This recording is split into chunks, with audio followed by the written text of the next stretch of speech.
Good morning and welcome to the June 3rd Let's Talk. Today I'm going to start off just by myself and then we'll bring up Mrs. Lindstrom. I wanted to talk a little bit about the two letters that went out this week, actually Friday and Monday, letting us know that we do have a resident and an employee who have active cases of COVID-19. I know the letter clearly stated that neither of those people have been on campus during the time of their infection. And I'm sure we all kind of had that collective sigh of relief once we realized there's no risk to the campus at this point. I think the next thing that probably happened with everybody is, reality hit, and there's two members of the Westminster Village family who are sick, who are in the hospital at this point in time. And that maybe didn't come across in the letter, but I do want to talk about that a little bit because, again, one of the things that make us a great community is that we do care about each other. And we do have a resident and a staff member, a team member that are in the hospital today fighting COVID-19. And I want to talk a little bit about what we can do to help with that. Starting tomorrow, there will be some baskets up by the fish tank by Chapman-Nuremberg Hall. One will say Westminster Village team member, the other will say Westminster Village resident. And what I ask is, if you feel like doing this, is write a letter, write a note, write a card, and we can do this over the next week or so. But if you will write a letter to that employee and to that resident, I know you don't know who they are, but you do know it's one of your neighbors, it's probably an employee that you come into contact with on a regular basis. And even if it just says, fellow Westminster Village resident, and wishing them, to get better soon and come back to our family. So again, I'd ask that if you're a person who likes to write letters or cards, please do so and get those to us, and we will get them to the employee and to the resident. I also have calls out to each of those to see if we can release their names, because I know there's a lot of people who want to know, is it my neighbor? Is it my caregiver? Is it my housekeeper? Is it my food service person? And those letters can be a lot more personal once we know who it is. I'm not able to release that without the family or the person giving us permission to do so. If we can, we absolutely will. Again, we want the best for that person, and again, it's what makes us a great community. So that's where I wanted to start. Mrs. Lindstrom, come on and join me.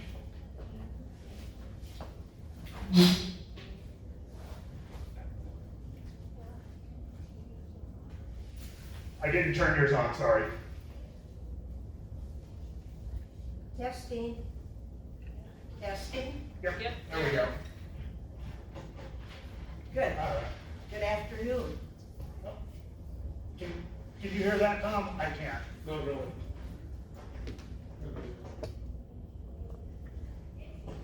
Try that.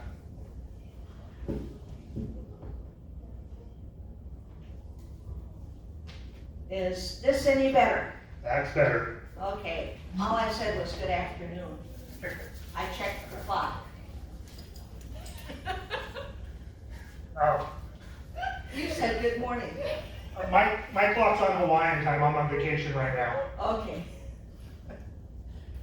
That explains the mask, huh? Absolutely. Hawaiian style. Yeah. So we don't have an agenda today. So did we just want to start with questions? Or do you have an agenda? I see you have props. That's entertainment. That's for Okay. later. We have to tackle business first. I had an email from a resident who wondered when housekeeping was going to be able to spend more time in their apartment. And maybe you know, or maybe you know what the goal is. Yeah, so I know what the goal is, and two things are happening right now. Nigel is building his staff back up to full staff as with COVID-19, one of the things that happened is the federal government passed a benefit to our employees so that if somebody had to take care of their children because schools were closed down, or if somebody had somebody in their family who's highly susceptible, there was some paid time off that the employees could take away from Westminster Village. And for us, that was a good thing for our employees, but it was also a good thing for Westminster Village, because at that point in time, our goal was to reduce our footprint on campus. So having less people on campus meant less risk, and now it's, we're starting to build that staff back up. One of the things we did with a lot of staff members is we put them on the gates and doors so that we had that extra security. We were monitoring who was coming and going a lot closer than we had in the past, with the temperature checks and the symptom checks. So those staff members have to come off of those doors and gates and go back to their departments as we start providing more services. So Nigel is actively hiring some staff members and bringing people back from that leave, as Mike is doing in food service as well. So we'll see that happening over the next couple, 3 to 4 weeks. And I would guess within the next month, we'll see housekeeping building back up closer to the service level we had. But the reality is, we're not ready to go back to normal yet, because the numbers in Arizona continue to go up. They're not going down. They kind of plateaued and went down for a little bit, and now we're seeing them start to build back up. But I would guess in the next 14 to 21 days, you'll start hearing about us being able to increase the amount of housekeeping people are getting. For those who want that, we still see in all of the services we're providing, we're nowhere near the numbers we were in February. And again, we think that will continue to be a slow trickle up. Great. As residents, we see more housekeeping staff out in the halls and common areas. And that's where some of the getting spread thin goes. You have the gentleman that walks around with the fog machine, and the handrails get sanitized a little bit more often than normal. And so even though inside of our apartment we get less time, we're still getting more services because of the extra effort that you have to go through to provide that. Yeah, and again, part of what we want to do is have less interaction with staff and residents as us staff members leave the campus every day. There's a better chance than not, if COVID comes on campus, it's going to come from a staff member. So having less direct contact with the residents is still part of our plan to keep it from spreading if it gets on campus. And you're 100% correct. We have about 3 full-time people who are doing sanitizing across this campus at levels we've never done before. Some things that we used to do once a week, we're now doing twice a day. And we're not ready to give up on those added services at this point. And we appreciate that. Probably the most asked question I get, obviously a question anybody gets, is when is all going to be over? But Tom, how do you make the decision when you decided that, okay, now we can use the pool or the Ocotillo dining room? What's behind those decisions that you're making?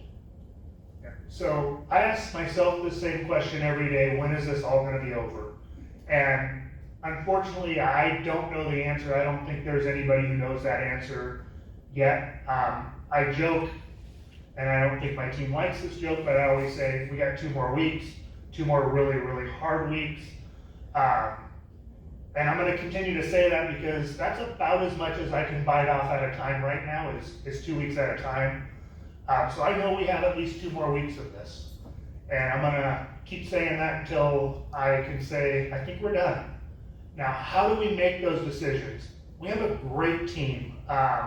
We have a bunch of great teams that sit down and talk about these things literally every day, multiple times a day. So we have some small teams. We have we call it the Core 4 of Incident Command. That's myself, that's Todd Armstrong, Leslie, and Garth Bagwin, where we discuss this. We have the Incident Command team, which is about 14 people We have the manager team, which is about 18 people, all of our salaried employees.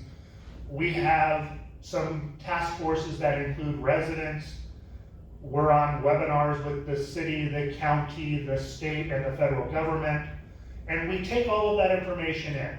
And again, I wish I could say there was this perfect roadmap that said, if you do this, this will happen. But it's not the case. So a lot of our decisions are data driven. So some things are really easy. When the governor says you can open the pool, we don't feel there's any risk or very little risk with our residents in the pool. That's easy. We can open the pool the next day. When the governor says the whole state opens up,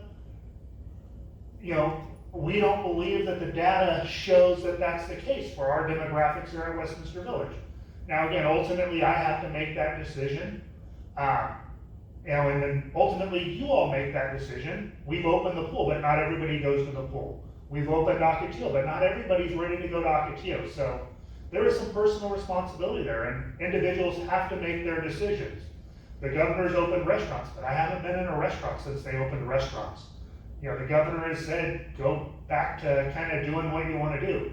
Most of us employees, we haven't done that. So our group here at Westminster Village makes the decision. Typically, we start at the larger group. It goes to our smaller group of the core 4. And then, ultimately, I have to say, yeah, we're going to do that or we're not. And again, we try to use as much data as we can, but we know our demographics and the devastation that this virus causes to the people that live here is different than it causes to the people that go to a school, or maybe, younger adults who are at a hardware store. We have to take it more serious here than other places, and that goes into our decisions. The other thing that early on we decided when we talked about objectives for Westminster Village, one of the things we said is critical is it's keeping Westminster Village, Westminster Village. What does that mean? It means caring about the family. It means making this the best place to live it can be, making this the best place to work it can be. So when we started talking about those objectives, one of those objectives was keeping it Westminster Village. One of those objectives was keeping the virus off this campus. Another objective was putting in barriers so that if it does get on campus, we can reduce the risk of spread. Early on, our small group, we made the decision that it was better to block off the rest of the world from the campus and be able to keep Westminster Village, Westminster Village. Be able to keep people in the hallways, be able to open up our restaurants earlier than other places, be able to open the pool. There are other facilities in Arizona that chose to go the opposite direction. They chose to shut down all the services and keep people out of the common areas, but allow people to go off campus as they pleased. Again, we chose to keep people on campus as much as possible, and if you did go off campus, to have an isolation period, so if you would have got something off campus, you didn't bring it to the rest of us. The trade-off with that is the freedom of going on and off campus, but being able to, go and see your neighbor, being able to have those small group lunches, being able to open up Ocotillo and the beauty salon and the pool and those things. Again, our choice was to keep the campus locked down as much as possible, to reduce that introduction of the virus to our residents. And again, it was just the opposite of what other places did, and there's no right or wrong answer, I don't think. There are campuses that are in the same place we are today without an active case on campus that did have people going on and off campus. But again, they didn't open up any of their services. You're getting delivery and pickup, and that's the only choice. You're not meeting in the hallways, your mail is being delivered. Again, for us, it was important that we kept the culture we had. We kept people being able to interact with the people on this campus. Can I give a statistic? Sure. I get an email every day from AZ Central, and it gives the local Arizona information on the statistics in Arizona. And yesterday, Tuesday, the email said that Arizona's number of identified COVID-19 cases has reached 21,250. But the number of new cases reported today was a record, and that was 1,127. So even in your mind, when you look out on the TV or talking to friends, you kind of want to think that Arizona is getting better because we've gone into, the governor has loosened up some areas. It just really hits you that we still got 1,100 new cases in Arizona. We don't just have to abide by the task force guidelines, we have to make our own personal decisions on what's right for us. But we can live with it because we're reaping the benefits of it with no cases on campus. And that's the bottom line of the whole thing. And speaking for a lot of residents, that's what we like, and that's why we're here. We want somebody else paying attention to what's going on in the world, in the United States, in Arizona, and making the best decision they can for Westminster, which is our home and our community. We have, we trusted you when you came, when we moved in for life care. This is part of it. Yeah, I've had so many people come to me or come to my team members and just say we're so happy we're at Westminster Village and we don't have to try to figure out how to get groceries to our individual home, and we don't have to figure out how to get somebody to come and work on our computer or our air conditioner. Any of these things that they're so lucky to live at Westminster Village. And again, I love to hear that. I hope that's not just because we have no cases on campus, that it's all the other things that happen here. And again, I hear we have an employee who came back to work for us after being gone for 6 months because she didn't feel comfortable at the place she was at. They weren't taking temperatures as you walked in the door. They weren't asking people the questions that we ask them. And again, it's what makes us different, and we're going to continue to work extremely hard, and we hope, and Mr. Altman sent me a letter after last week saying it's not about luck. We hope we continue to get lucky. It's about a lot of hard work. It's about a lot of sacrifice from everybody who steps onto this campus, but it's also about luck. We need both.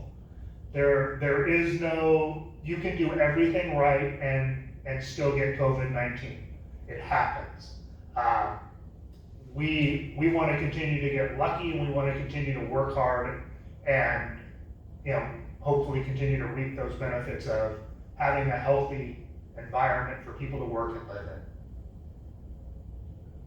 in. You mentioned groceries and home maintenance as being something that we didn't have to worry about living here.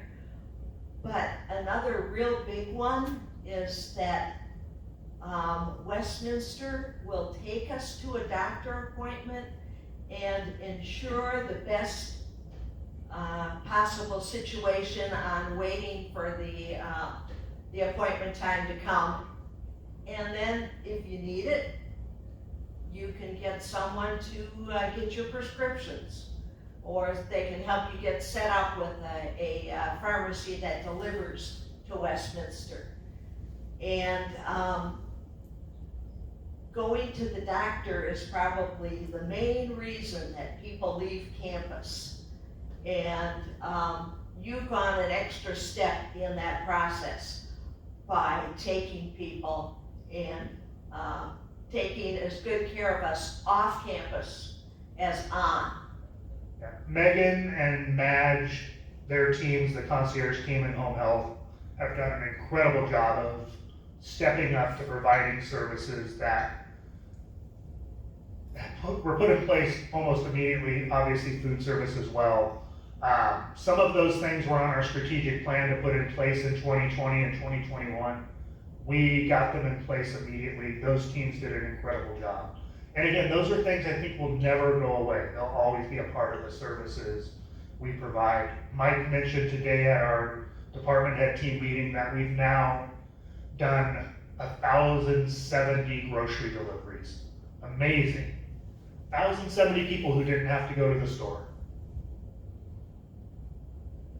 That's pretty incredible. And every week, it feels like they add a new grocery item into the list that you can get delivered. And after a meeting this morning, I went and sat outdoor on one of the umbrella tables and was talking with some friends. And they were happy that they don't have to go to the grocery store. Even when this is over, they don't have to get their stuff and lug it in from parking. And I'll bet you when you started that, you had no idea what a popular item that was going to be. You did? I think we knew right off the bat that was going to be a home run. And again, it's one of those things. I think Megan and I probably talked about doing 8 or 9 years ago when we were just running in food service, as making that an option. Again, both for staff and residents, because a lot of times staff members, when we're getting out of here, to have to make a stop at the grocery store on the way home, sometimes you just go, I'm done, and then you end up eating junk food. We're able to, I think it's a huge benefit to the employees. We think it's a huge benefit to the residents. So we had a pretty good idea it was going to work out.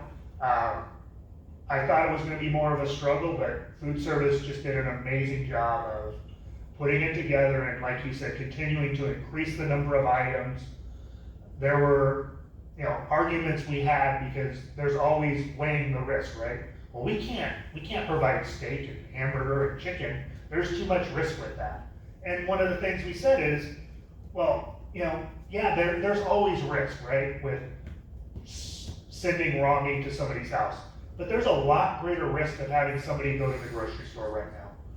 And again, that's one of those team efforts where we sat in the room and we came out and said, it's worth the risk. And I think it's going to continue to be worth the risk a year from now and 2 years from now. Even, when we don't have this problem, hopefully not 2 years from now, 3 months from now, or 3 weeks from now, but for the foreseeable future, I think it's a service we will offer because it is one of those great things that make it a great place to live and a great place to work. I didn't realize that Megan was old enough to be working with you 8 or 9 years ago. 13. 13 years ago. Yeah. Isn't that something? Well, and so I didn't realize that either, but now that she can't go to the beauty salon and she's got a couple little gray hairs coming out, it's easier to tell that she's been here longer. Okay. Oh, I can't. Yeah. Maybe she'll have to sign up to get a mohawk to cover her. No? Yeah. Well, can I talk about one of the good things that's going on here today? Absolutely. You've seen the props. I haven't. I didn't look. Okay. I wanted to talk today about the opening of Ocotillo. And did you know that if you go to Ocotillo, you have to make a reservation, of course, that you get to eat off a real plate? Isn't that nice?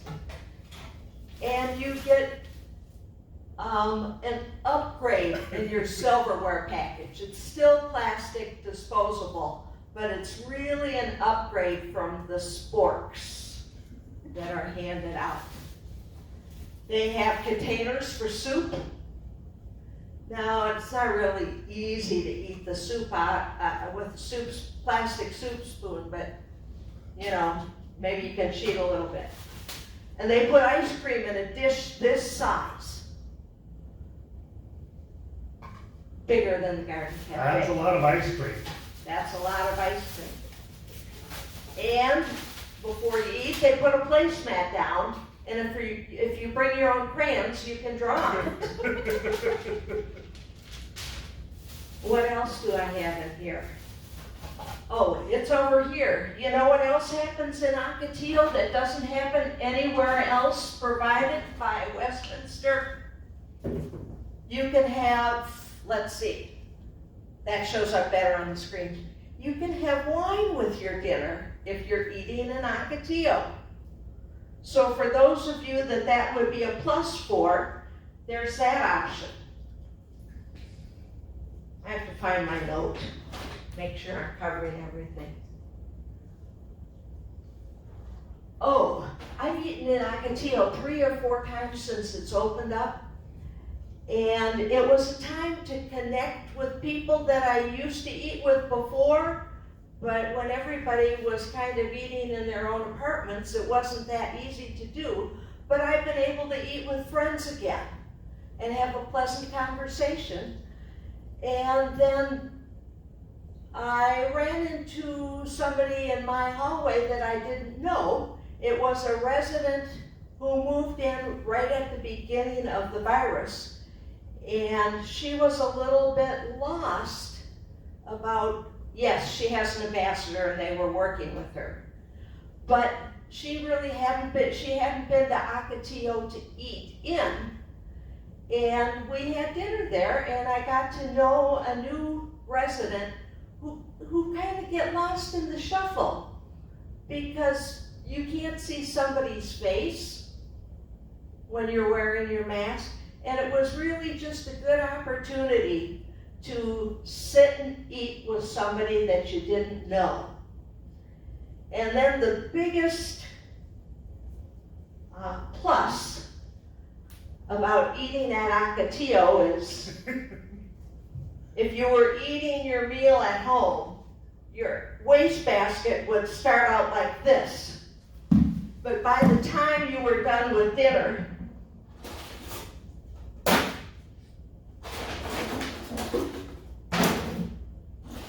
salad, entree, soup, dessert, beverage. By the time you were done eating, you had to take out the trash. And sometimes the trash had garbage left in it. So instead of going once a week to the trash room, I was going every day. So I just wanted to tell you some of the benefits of eating at Ocotillo. You have to make a reservation, but call up a friend and invite them. Thank you.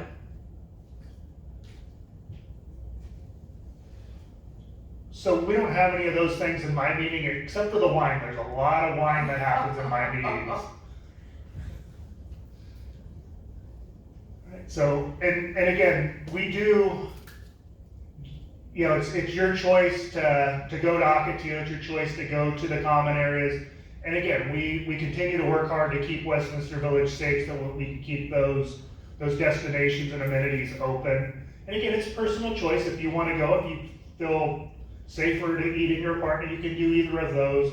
We're not in the next week or two going to extend the size of Ocotillo at this point.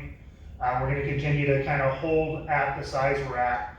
So at the end of the month, we'll go to two people working in the salon. Again, but our services are going to stay about the same as they are. Right now, one of our big emphasis is on testing. And we've now done 150 tests of employees and residents. We got a number of tests in so that we can test 100% of the staff and residents in the healthcare center over the next 6 to 7 days.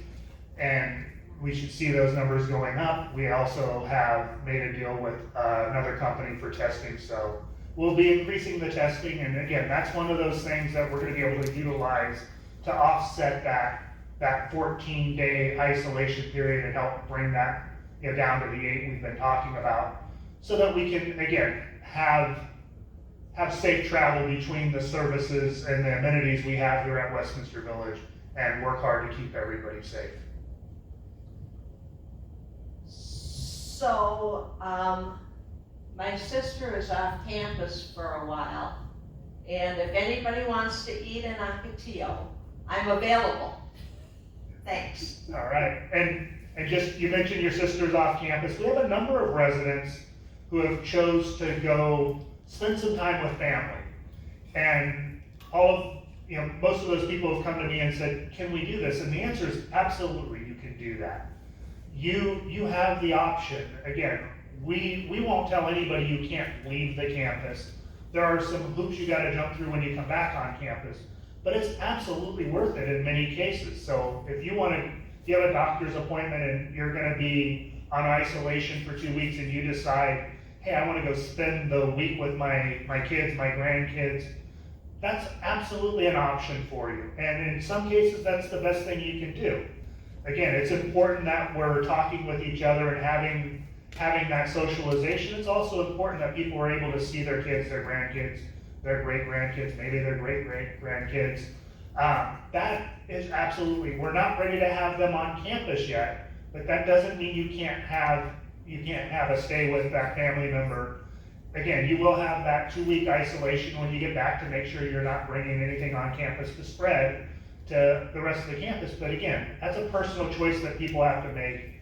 And for many people, it's an easy choice. And for us, we will jump through hoops to help you make that happen. So don't be afraid to utilize that as a way to visit family.